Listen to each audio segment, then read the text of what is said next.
First, there was ClimateGate, the scandal with hacked emails that suggest scientists have abused data for research on global warming.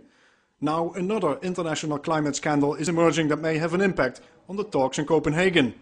Europe's top police body Europol, the closest thing that the EU has to the American FBI, has exposed a massive fraud with the Union's official market in carbon credits, the emission trading system. The fraud is costing taxpayers in a handful of European countries more than €5 billion. That's more than $7 billion. And it also raises doubts about the effectiveness of carbon trading as a measure to curb emissions. Europol Director Rob Wainwright issued the following statement. These criminal activities endanger the credibility of the European Union emission trading system and lead to the loss of significant tax revenue for governments. Police authorities in Belgium, Denmark, France, the Netherlands, Spain and the United Kingdom have worked together in what Europol calls a process to identify and disrupt the organized criminal structures behind these fraud schemes.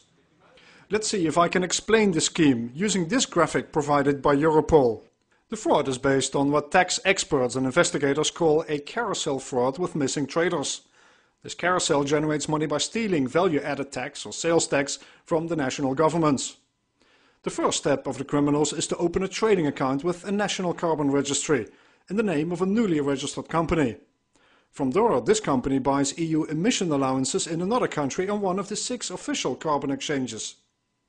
After that, these emission allowances are moved to another country and subsequently sold to an unregulated broker in yet another country. This broker then charges VAT or sales tax on the transactions, and he does not pay the collected VAT to the tax authorities. And just before they realize that this company owes them huge amounts of VAT, basically a period of a few months, the company and its owners disappear.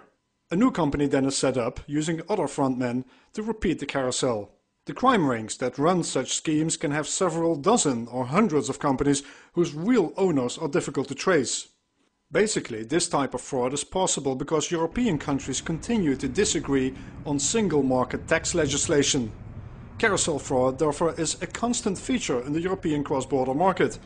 Until recently, though, it only happened mostly with shipments of valuable goods, such as iPods or flat-panel TVs, not with carbon credits. The emission trading system in Europe was set up in 2005 as part of the European Union's efforts to curb emissions of greenhouse gases. This topic now is at the top of the agenda at the UN Climate Summit in Copenhagen this week and next. This unprecedented and massive fraud is likely to prove a major embarrassment for EU negotiators. Raymond Franken, EUX TV.